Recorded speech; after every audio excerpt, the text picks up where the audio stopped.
Good morning, everybody.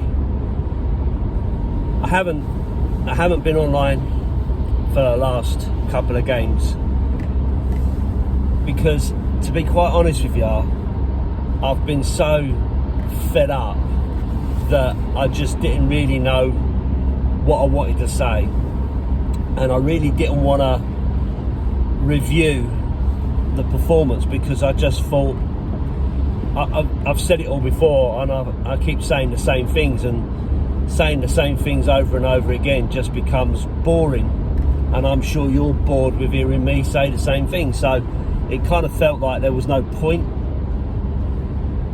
But over the last few days, even though I've not been saying anything, I have listened to what other people have said, and as with most of us, we kind of look at social media and all those kind of reports about, you know, this, that or the other, just to kind of keep our Tottenham fix going in our heads of what's going on. And to be honest with you, it's been really quite depressing listening to what's being said and what's being muted, and trying to read between the lines and that kind of stuff.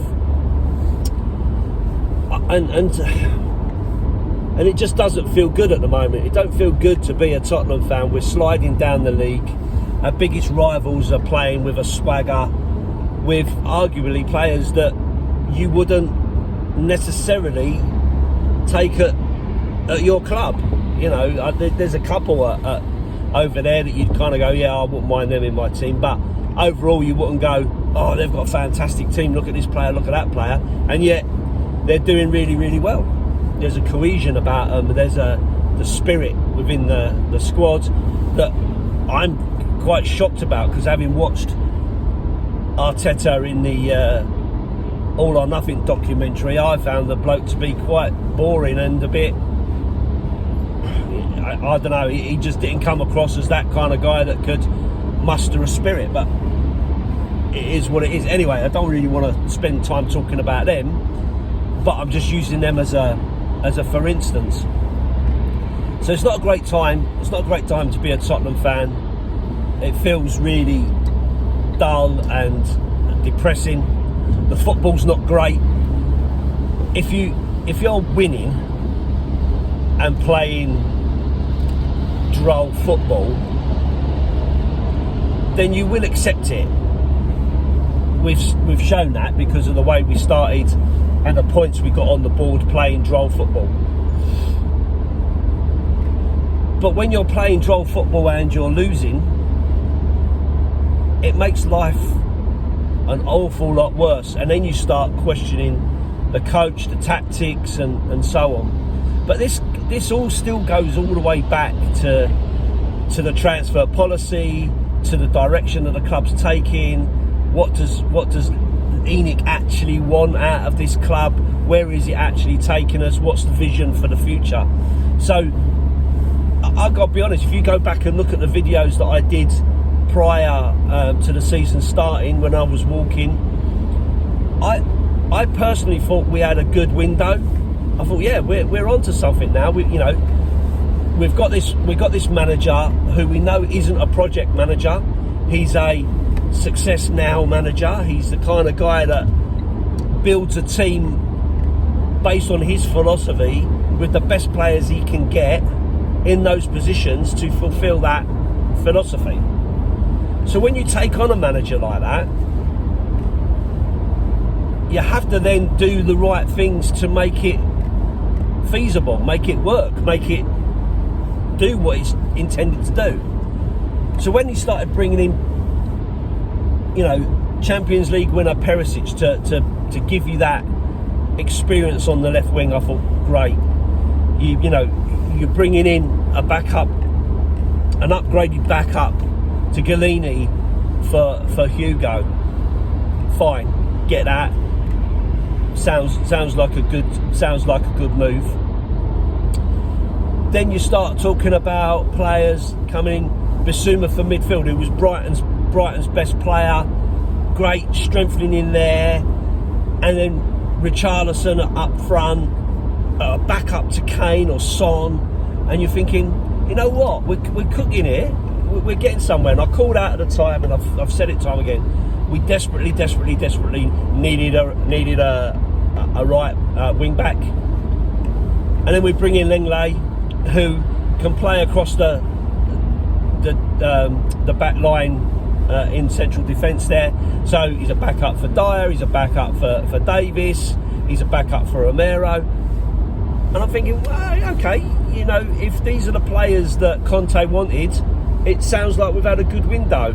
Still feel we're a little bit short, but then got Romero in, don't forget. We got Bentancur in, we got Kulusevski in. And you start to think this squad's looking, like depth-wise, it's looking an awful lot better. Come the season, and you've got Kulusevski injured, Bentancur injured, Romero out, injured, just coming back, Richarlison off to the World Cup, injured, goes to the World Cup, comes back, injured. Sonny out with injury. Bentancur, I don't know if I've just said it, Bentancur out with injury. And you're kind of going, what's going on here? Now when you look at it, that squad looks really depleted and really needs investment. So when they then start talking about players coming in, the club's vision that Conte's bought into, he says he's bought into it, but the club's vision is to buy younger players that have manageable salaries and all the rest of it. Okay, what? Like Sarr, Spence, Sessegnon, Skip, Gill, Reguilon when he was there. You know, we've had these players, we've done this, we've been down this road. And when we've been down this road, what has it got us? What have we actually achieved with it? Nothing. We've got nowhere. This is 20 odd years of nothing, of one cup in that time. And as Tottenham fans, and every fan will feel the same, the expectation from the fans is that we're competing for silverware. We're trying to win something, and at Tottenham we always get talked up like we deserve to be in the top 6, the top 4 and all the rest of it. I don't know why we feel that's where we deserve to be. When the club is run the way our club is run, maybe mid-table mediocrity is where we deserve to be. Maybe that's the reality. Because if you've got one of the best managers in the world, a proven winner as your manager, and you're telling him you need to develop young players, and that's not where his strength lies, then you're kind of wasting your time. You're wasting your time. And they say, oh, well, Conte won't commit, so the club won't commit to paying out for more players because a new coach might want different players.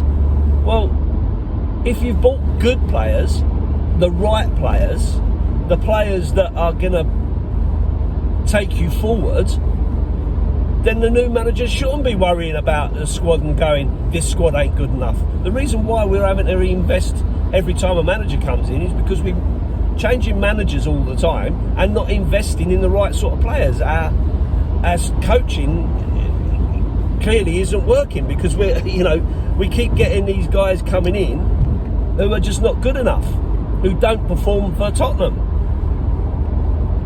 Case in point, Tottenham do spend money. Let's be fair. We are spending money. They do buy players, but it never seems to be the right players or the players that work, or or they're always injured or whatever that might be. And it always feels worse because there's no depth. There's no depth in that squad that you can cover it if you need to.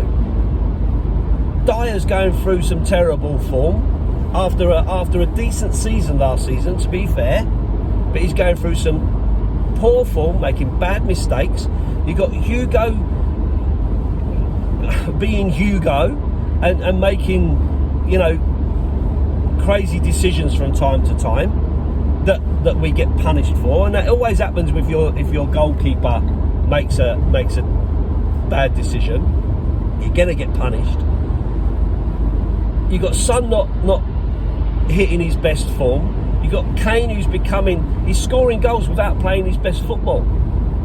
We're playing a wing-back system where they're supposed to cross the ball to create the chances, and neither of them are crossing the ball. I mean, the Perisic crossed the ball when we were playing Brentford, and Harry Kane got his head on it and scored a goal. How many other crosses did he make in that game that were actually successful?